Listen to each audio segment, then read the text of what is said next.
welcome back everybody. We are almost ready for our first matchup today, Ink Kings versus Mirage.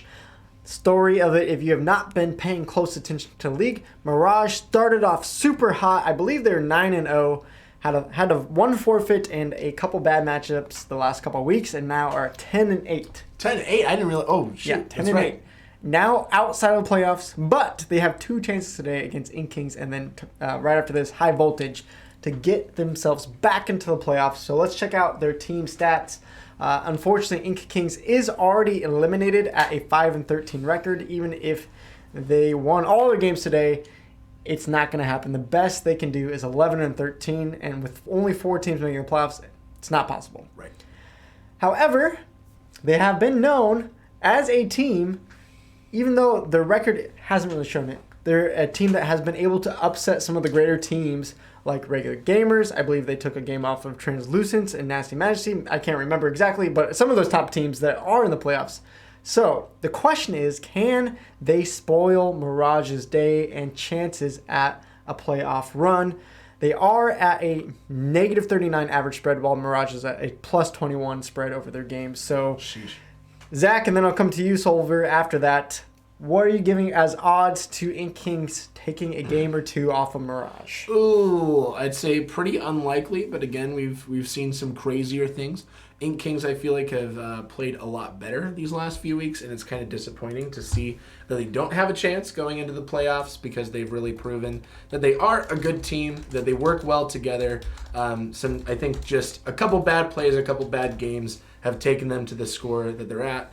But even just taking one win off Mirage today would be really cool for them, but I'd give it like maybe 20% chance. Solver, Zach's saying 20% chance. Are you going higher or lower? I'll give them a little more credit, but I still don't see them taking a game. Like, I think it'll be like a close 3-0, in my opinion. A close 3-0. Okay, well, we'll see about that. I think I'm going to agree a little bit more with Zach. I think Ink Kings, while they're definitely not as good as Mirage, Right. For whatever reason, they seem to always win one game. I mean, if you look at the record 5-13, they haven't, I don't believe, 3-0'd anyone. It's always like winning these 1 or 2 games off of these upper teams. And for some reason, they always seem to make it happen in the last moments, like against Regular Gamers last week. Clamblitz, in overtime, was somehow able to pull off this miracle play. And I see Ink Kings as this team who likes to spoil the day for some of these better players. Yeah. And I think they're going to be able to do at least one here. I don't think that's enough to kick Mirage out of the playoffs. Right. But it is enough to make it more interesting and spicy to see where Mirage lands up after today's records, because it is going to be close even if they lose 1 or 2 matches today. Right. So we'll see. Both teams are now in the lobby, so we're going to set them up. Zach, any last predictions? Any last words? Any last words? Nothing too crazy here. I think that we're going to be seeing some interesting games today. I don't think we'll be seeing anything that's just like a huge sweep from Ink Kings or Mirage. And I think Ink Kings is going to try their very best, and they always put on a good show.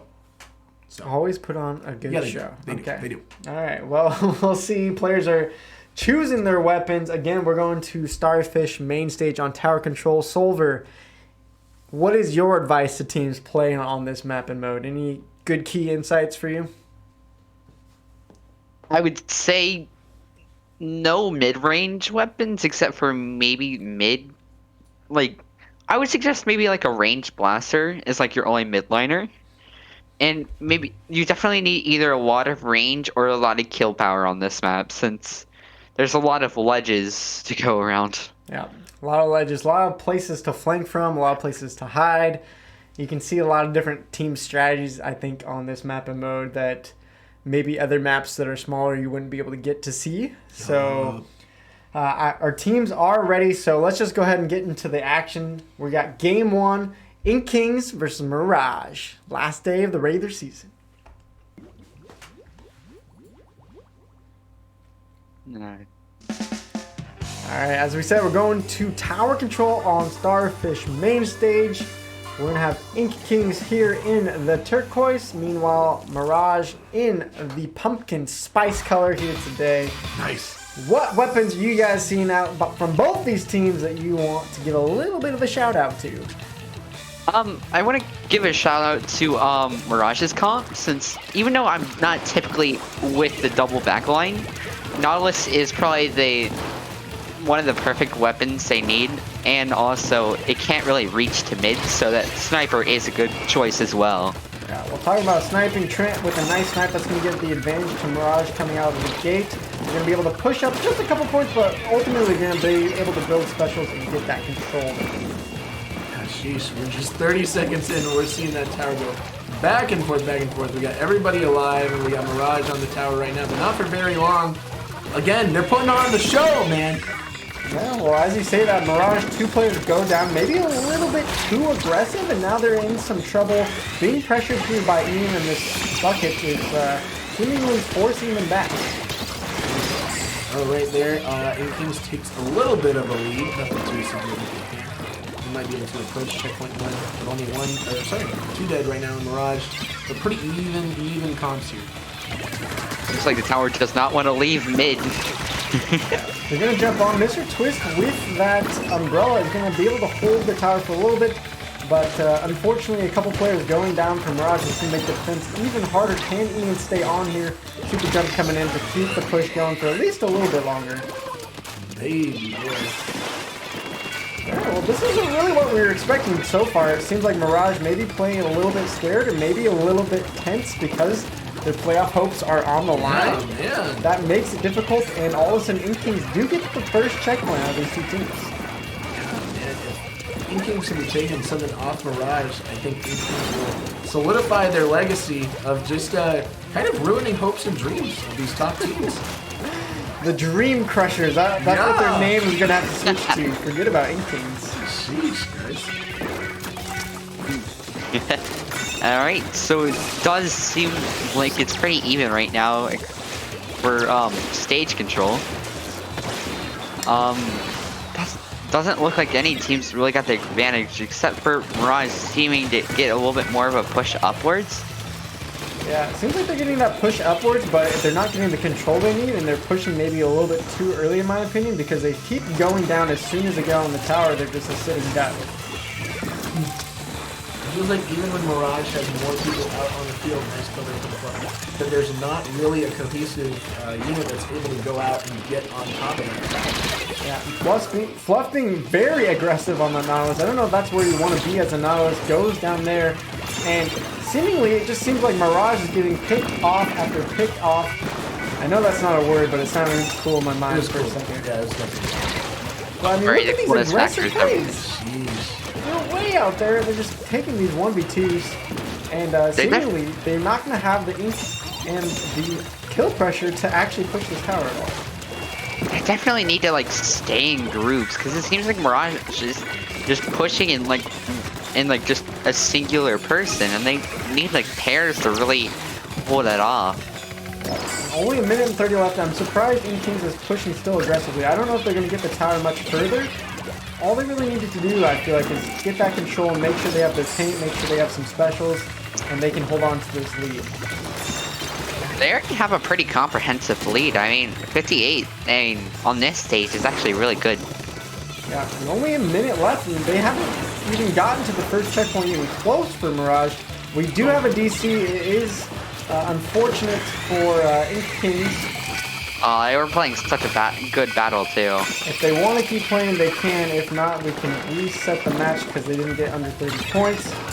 But if anything, that's just going to benefit Mirage. So I think they might continue to play this one out just to see if they can hold on 3v4. Very unfortunate for them. It does happen, though. Dan saying his internet was struggling, but hey, look at this. Ink Kings actually get 3 picks. And with 30 seconds left, they can win this 3v4. They're not backing down. Guys, wow. Just 23 seconds to hold on here. It's more than possible, but against Mirage, that's something special. Holy cow, 15 seconds left. Mirage still gonna have some opportunities, but time is a ticking. Oh my gosh. Oh, baby, this stresses me out, man. Mr. Twist They still can on make the a tower. huge special push though. It's just Owen. Oh wait, hold on. Oh my gosh, Mr. Twist. Take it with 3v4 for the last minute. Oh my goodness. I'm just shocked because I thought Mirage was gonna dominate, and somehow King really took over that game and somehow still held on to the lead. They had to play 3v4 for the last minute of the game. I mean, I'm surprised there. Solver, what was happening to Mirage there that they seemingly couldn't get a single push going? What was going on?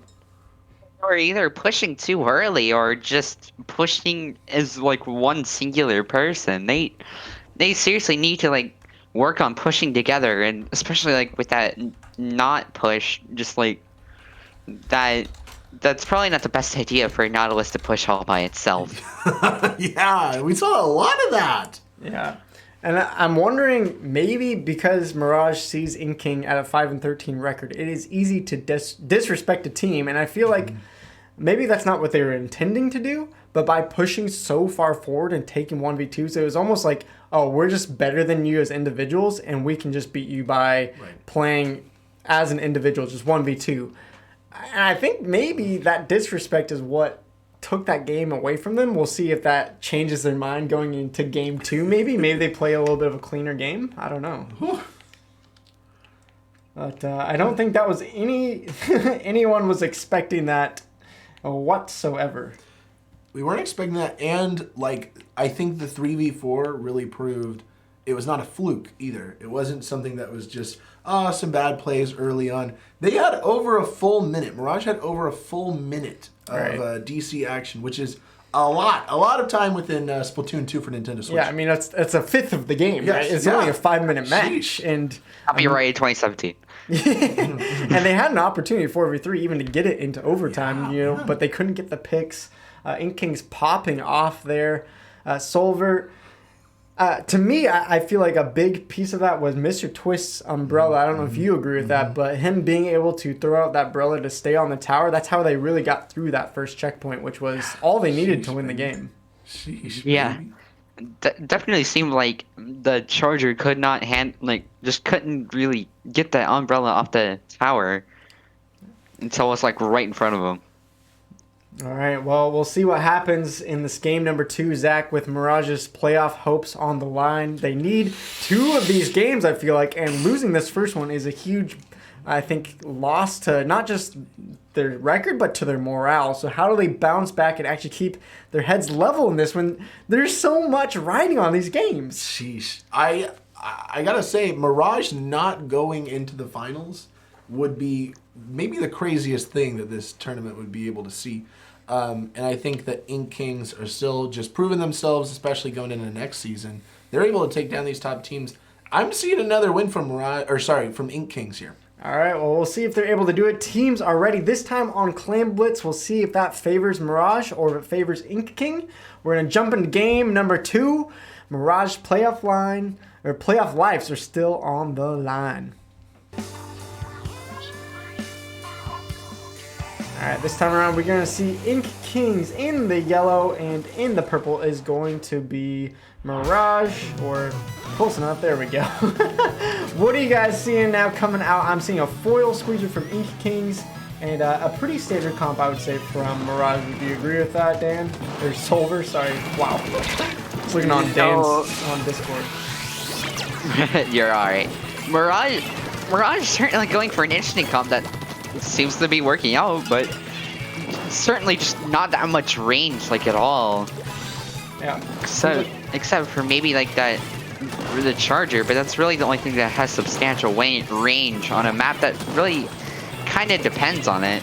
Yeah, maybe they're thinking a little bit more possibly about just getting the kills, getting the wipes.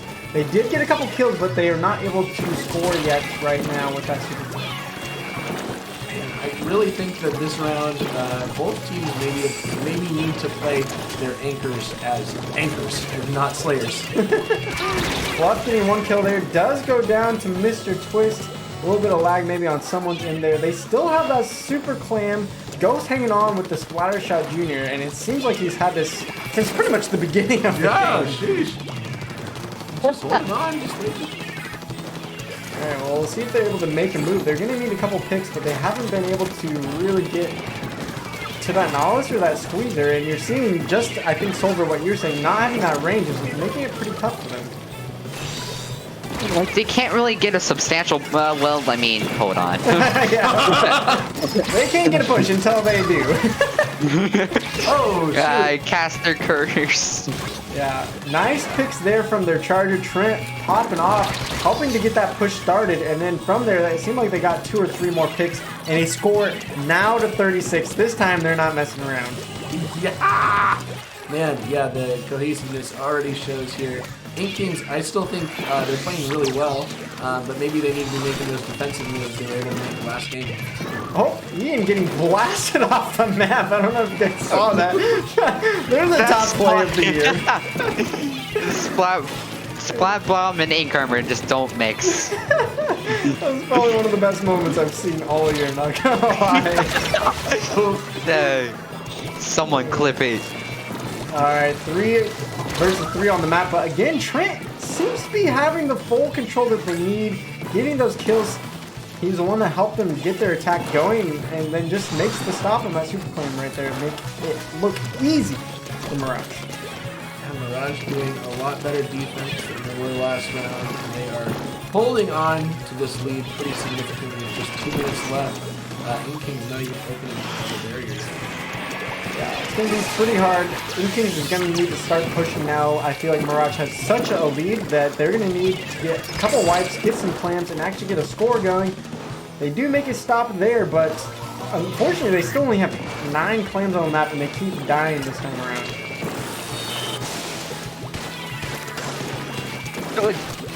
It really seems like Ink Kings are starting to finally get map control again, which will be kind of scary for Mirage, especially with their short-range weapons. Yeah, 4v2 on the map. This is the moment for Ink Kings. Possibly Bubbles come out, but I don't believe they have a super clan yet. Maybe they're close. I don't see anyone carrying one, though. Ink Kings certainly has the potential to get a super clam.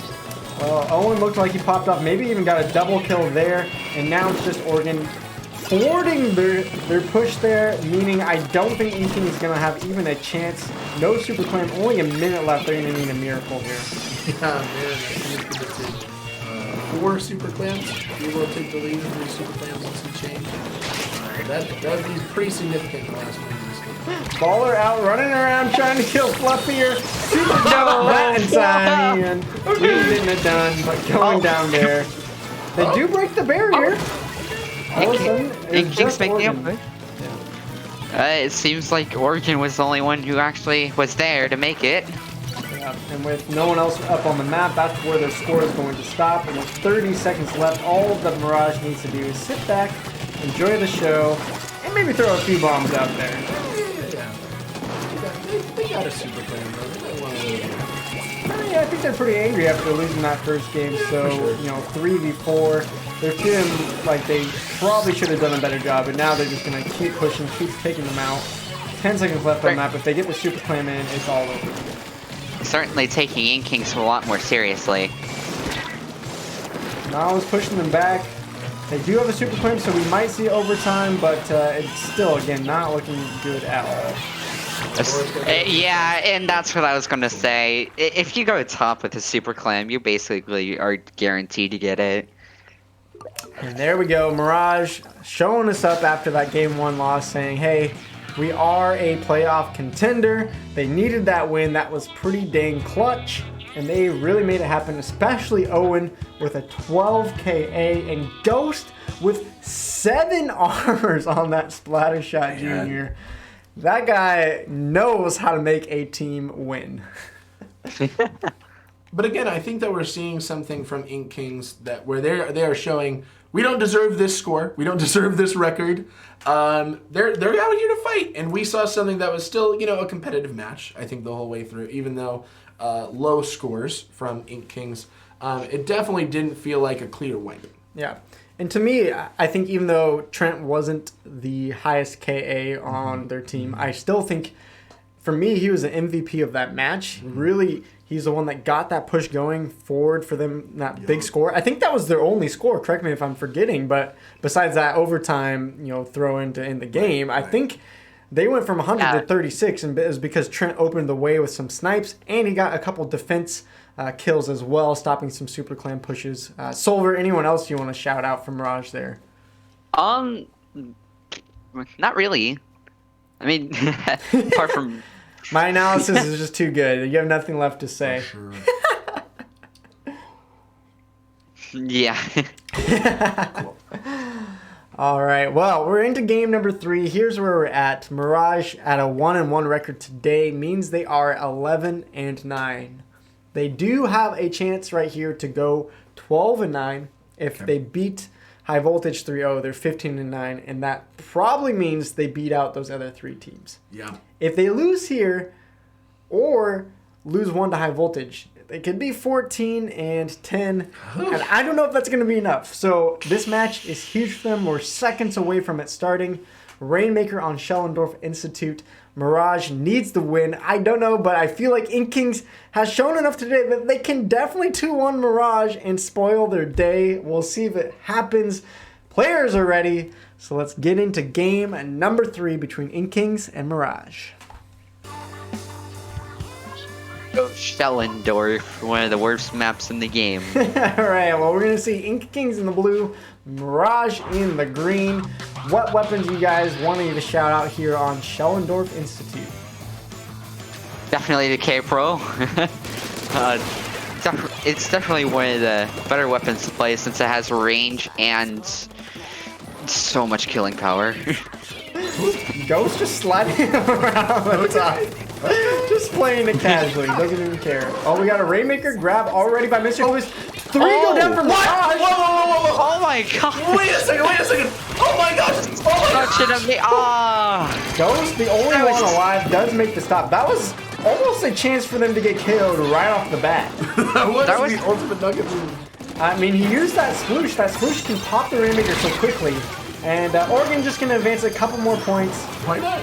But wow, a huge lead already for InkKings. Aurora going to grab it and a couple more. Let's just keep it going. What is this? I mean, within the first minute, InkKings gets it 3 times and pushes it all the way to 19. That's not what I was expecting to see right off the bat. To be fair, it could mean nothing in Rainmaker. I mean, there's still this obvious chance that Mirage is able to do the exact same thing right back. But maybe not. It's not looking as easy as it might seem. Yeah, and that's the thing about Schellendorf. It is a small map with multiple ways to go. It is possible just to sneak the Rainmaker, get an extra pedestal off of one good push. Oh, a double! Oh. And Mirage is down again, just a Trent, and now they get one push. Go! Luff, trying to be the hero. He's the only man alive. Does get the Rainmaker. Good work. It's Probably feeling should have really pushed tense. from the left and pull up, getting several crucial picks. Yeah, it's feeling really tense for Mirage. I think they're going to stop the Rainmaker. No more points scored for InkKings. But holy crap, they're getting real close to a KO. Nice. Oh, Aurora getting a pretty good pick. Yep. And it seemed like last time we were shouting out Trent. Maybe Aurora is this time going to out-snipe Trent. Will that be the difference maker here? Yes, the Slosher, the best sniper in the game. 2:40 on the clock, so we still have half the game to go. It's definitely not over for Mirage. Can they keep their composure being down so far, though? That's kind of what I'm looking them to do. They do get a pick over there on Mr. Twist, and 2 go down for InkKings. Pretty good map control, too, with that pump. Ooh, okay, alright. Nice. Trent with a nice pick. Rainmaker is going to get hit by the C-Ray just shy. Well, they try the strat of pushing it up just little by little. Yeah, they're still just short of the lead. They have it in a good spot. Can they get to the Rainmaker, though? That's the question. Goes for it. Owen, the only one left alive. Mr. Twist is actually just going to, I think, maybe reset it here. Yep. There we go. I think the interesting story we're seeing of this game is Ink Kings really coming together and showing that they are, proving their record wrong. And maybe Mirage just having something where they thought they were the best team going into this season, and something falling apart there in the middle. But Ghost might prove that wrong right here. And Ghost, and you can see again, this team is just pushing 1v3. Ghost didn't have his team members around. Mr. Twist pops it open, and Trent goes down. And it just doesn't seem like Mirage has the team coordination that they need today. Oh, just a minute left, and we still see Ink Kings with the lead. Not a very significant one. The lead.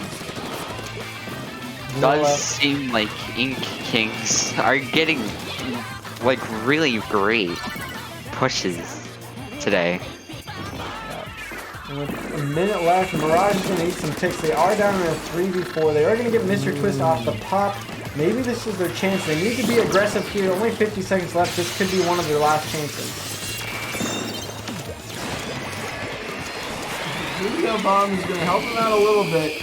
Owen out there slaying. Can he get the Stingray down? This would be huge. But Ian's going to get it instead. Oh my goodness, it's just only goes to left. Oh.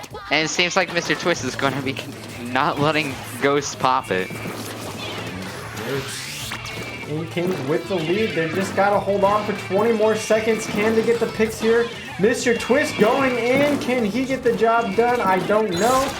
15 seconds left. Stamp out. Goes down. Two. Oh, no. Can they get to the Rainmaker in That was an time? unfortunate stamp right there. Uh-oh. Ian jumping as well. Oh, my word. There's still a chance to stop this.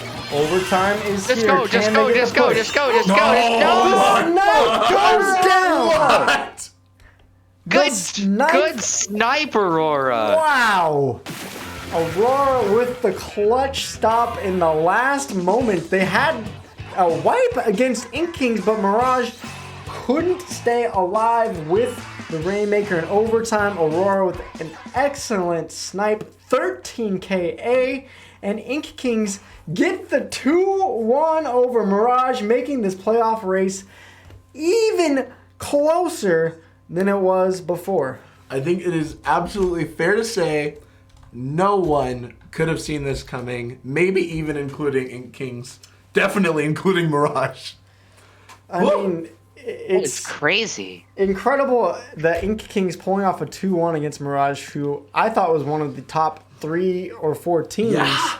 And it makes me feel bad for Ink Kings. I feel like if they could have started the season in this way, then they would be playing for their playoff spot today. Unfortunately, because of some of their past games not going as well, they are still eliminated from the playoffs, but showing that they are a team to be respected, and they are going out with a bang today, a 2-1 over Mirage, and a chance to even get 2 or 3 more wins off of Lunar Tide, and finish up with a pretty decent record.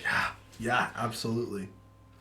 Meanwhile, on the other hand, it does mean Mirage is going to be in a tough spot. They do have some tiebreakers over some of the other teams. They do have a chance to play High Voltage next, which is one of the weaker teams, possibly a chance for them to pick up 3 wins and still get into playoffs. But Zach, are you afraid now that they potentially not make playoffs? Oh my gosh. Definitely if they are not able to take High Voltage off for all 3 of these games, that's when we start to panic.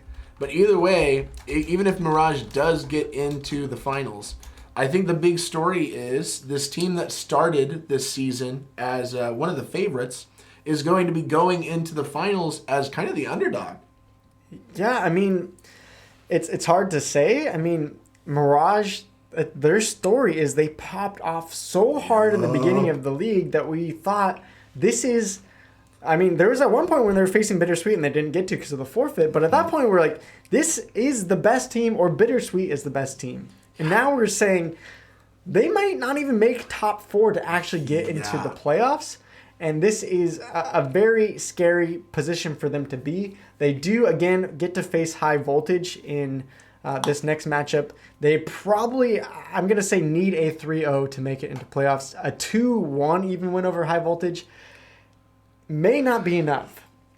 So even though High Voltage is a weaker team, we have seen them steal games off of higher teams, even if it's just one or two. And so I'm excited for this next matchup. It's going to be crazy now that they've lost 2 to In Kings. So stick around after this break. We're going to be ready for game number 2.